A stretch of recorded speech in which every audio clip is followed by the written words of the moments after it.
Сайн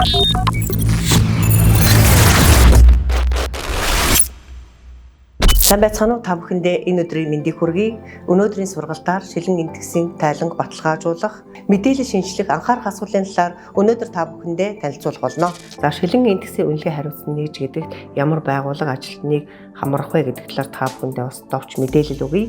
Захин мөнгөлийн бас харилцаа холбооны яамны холбогдох газрын мэргэжилтнүүд, за мөн штабын үнэлгээний мэргэжилтэн, төрийн захин мөнгөлийн зохицуулалтын газрын холбогдох газрын мэргэжилтнүүд бол үнэлгээ хариуцсан нэгжид хамаарч байгаа.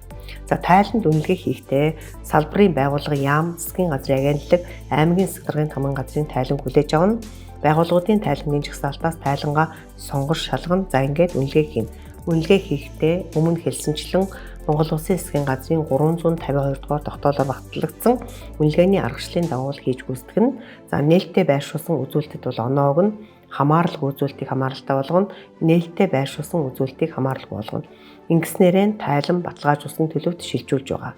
За тайлан баталгаажсан төлөвт шилжснээрээ бартаа системд шилэн эндгэсийн тайлан маань нийтлэгдэнэ. За шилэн эндгэсийн үнэлгээ хариуцсан нэгж маань бүх тайлангийн баталгаажлалтын мэдээллийг харах хянах хэрэгтэй байгаа. Тайланг баталгаажуулснаар олон нийтийн бартаа системд нийтлэгдэх боломжтой болно. За штабын талаар бас та бүхэндээ товч танилцуулъя. Захин мөнгөлийн бас харилцаа холбооны сайдын 2024 оны 11-р сарын 15-ны өдрийн 46 дугаар тушаалаар бол шинжилэн байгуулагдсан.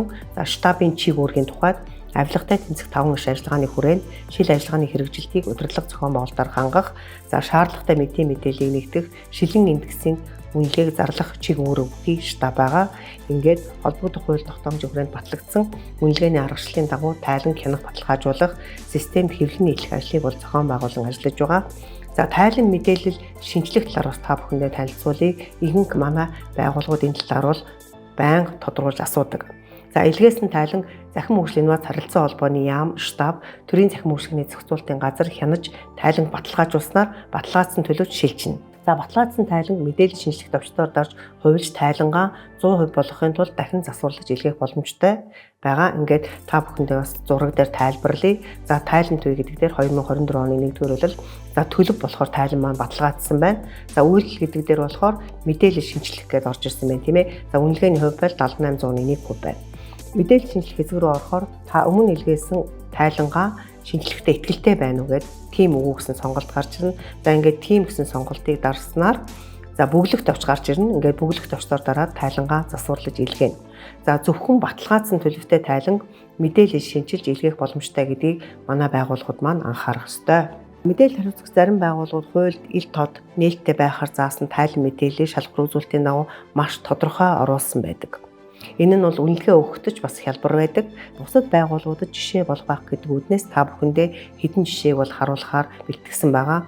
За жишээлбэл энэ хоёр зураг дээр харагдаж байгаа хоёр байгууллагын эрхэм зорилго дээр их сурвалжийн тодорхой байдлыг тусгасан бол зураг харагдаж байна. За нээлттэй мэдээллийг дэлгэрүүлж авах, тодруулах, эрх бүхий ажилтны харьяалах нэгжийнэр, албан тушаал, нэр болон холбоо барих мэдээллийг нийлүүлсэн байх ёстой. За та бүхэндээ хоёр зураг дээр бас тодорхой байгаа учраас хараад явах байх гэж бодож байна. За жишээлбэл эзэмшиж байгаа оюуны өмчийн эрхийн жагсаалт. За энэ дээр болохоор оюуны өмчийн газраас өгсөн зохиогчийн эрхийн гэрчлэгийг бас энэ байгууллага оруулсан байна. За мөн олон нийтээр хэлэлцүү санал авч байгаа хууль тогтоомж болон захиргааны хэм хэмжээний актын төсөл тэдгээрийн танилцуулга холбогдох судалгаан дээр улсын бүртгэлийн ерөнхий газрын оруулсан тайлан мэдээллийг бас та бүхэндээ харуулахыг зорьсон. За ингээд дээрх жишээнүүдийг хараад та бүхэн бас тайлан илгээхдээ одоо бас санаа авч ажиллах байхаа гэж бодож байна. За нийтийн мэдээллийн ил тод байдлын тухай хуульд бол хариуцлагын тогтолцоог бол бас тусгаж өгсөн. Хэрв тайлан мэдээллийг байршуулаагүй тохиолдолд хуулийн хүрээнд одоо ямар хариуцлага хүлээлгэх вэ гэдгийг бол хуулиар бол хуульчилсан байгаа. Ингээд та бүхэндээ бас ямар хариуцлага тооцох талаар бол танилцуулъя. За нийтийн мэдээллийн ил тод байдлын тухай хуулийн 36-гийн 1-р хэсэгт болохоор энэ хуулийг зөрчсөн албан тушаалтны үйлдэл нь гэмтрийн шинжгүй бол төрийн албаны тухай хууль эсвэл хөдөлмөрийн тухай хууль заасан хариуцлагыг хүлээлгэнэ. За энэ нь болохоор өөрт нь ганцаарчил хэлбэрээр хаалтаа сануулна. За нийт ажилтнад зарлах хэлбэрээр нээлттэй сануулна.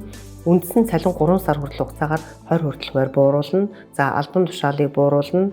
Ажил олгогчийн санаачлагаар хөдөлмөр эрхлэлтийн харилцааг цуцлана гэж хариуцлагыг бол тусгаж өгсөн байна. За мөн хуулийн 36-гийн 2 дахь хэсэгт энэ хуулийг зөрчсөн хүн хуулийн этгээдэд эрүүгийн хууль эсвэл зөрчлийн тухай хууль заасан хариуцлагыг хүлээлгэнэ гэж заасан. За зөрчлийн тухай хууль юу гэж заасан бэ гэхээр албаны нууцаас бусад хязгаарлалтай мэдээллийг хууль бусаар ашигласан задруулсан нь гэмт хэргийн шинжгүй бол хүнийг 100 нэгжтэй тэнцэх хэмжээний төгрөгөөр хуулийн этгээдийг 1000 нэгжтэй тэнцэх хэмжээний төгрөгөөр торгоно гэж заасан байна.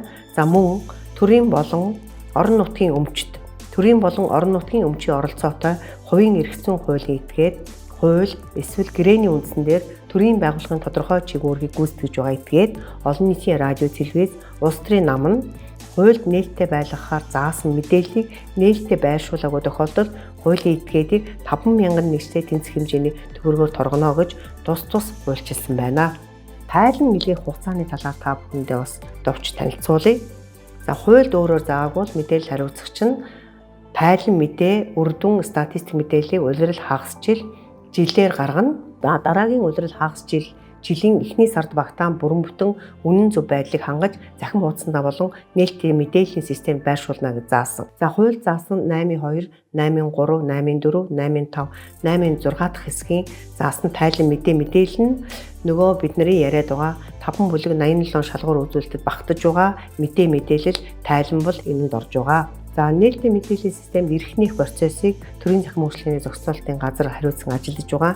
Ингээд та бүхэндээ бас нээлттэй мэдээллийн системд хэрхэн эрх нээх процесс явагдах вэ гэдэг талаар зураглалыг бол оруулсан.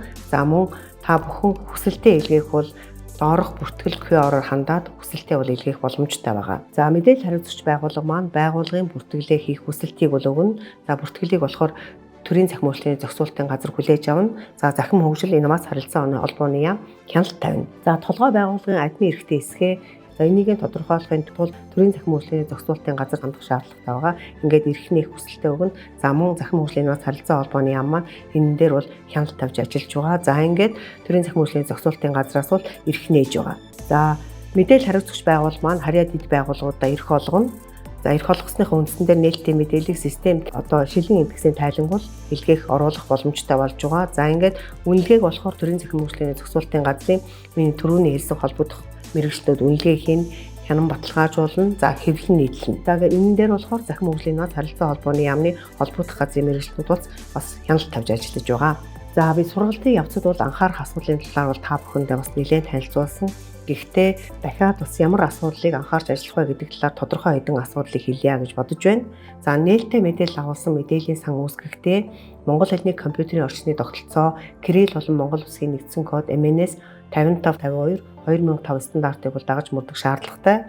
За мөн мэдээллийн самбарт байршуулсан зургийг тод авч зураг хэсэгт оруулна. За өмнө тайлбарласанчлан бүх 87 шалгуур үзүүлэлтийг мэдээллийн самбарт оруулах боломжгүй учраас тусгайлан болон ерөнхий авсан зургийг үнэлгээнд оруулаад тооцоод явж байгаа. За файл хэсэгт болохоор үйл ажиллагааны тайлан болон бусад шаардлагатай материалыг тайлан хугацаанд шинжлэхснээр оруулах шаардлагатай. За их сурвалжийн тодорхой байдал дээр нээлттэй мэдээллийг дэлгэрүүлж авах, тодруулах, эрх хүхийн ажилтны харьяалахны чинэр, албан тушаал, нэр болон холбоо барих мэдээллийг заавал оруулсан байх шаардлагатай. За нээлттэй мэдээллийг дүрс, видео, аудио хэлбэрээр захин хуудсанд байршуулсан тохиолдолд түүний тайлбарыг бол заавал оруулсан байна. За тухайн байгууллагад хамааралгүй шалгуур үзүүлэлтийг заавал тайлбар өчиж хамааралгүй болгосон байх шаардлагатай гэдэг. За эдгээр зүйлүүдийг та бүхэн маань анхаарч ажиллаарай гэж хүсэх байна. Анхаарал хандуулсан та бүхэндээ баярлалаа. Сургалтаар өгсөн мэдээлэл болон холбогдох хууль тогтоомжийг хэрэгжүүлэн ажиллана гэдэгт итгэлтэй байна. Ингээд та бүхэндээ ажлын өндөр амжилтыг хүсье өрөөё.